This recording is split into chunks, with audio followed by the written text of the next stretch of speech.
Anong mangyayari kapag namatay ang isang tao?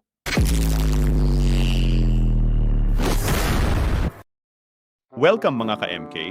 Nawa ko tong channel na to para masagot natin yung mga katanungan sa isipan natin. Anong mangyayari kapag namatay ang isang tao? Ang kamatayan ay isang di maiiwasang bahagi ng siklo ng buhay.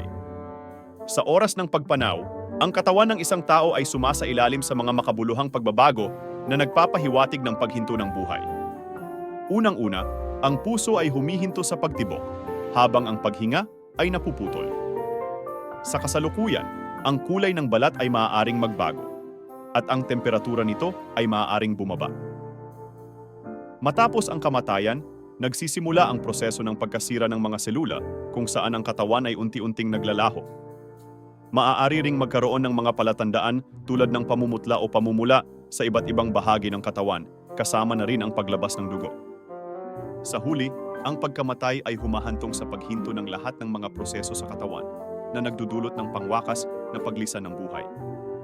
Sa bawat pagkamatay, ang buhay ay nagtatapos, ngunit ang alaala ng namayapang iniwan ay patuloy na magpapatuloy sa mga puso at isipan ng mga naiwan.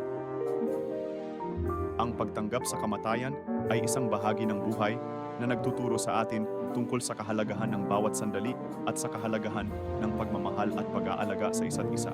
Kaya kung gusto niyong malaman ang mga sagot sa inyong malikot na isip, ay mag-subscribe na at i-hit ang notification button. Feel free to comment kung anong mga nasa isip niyo at bibigyan natin ng kasagutan.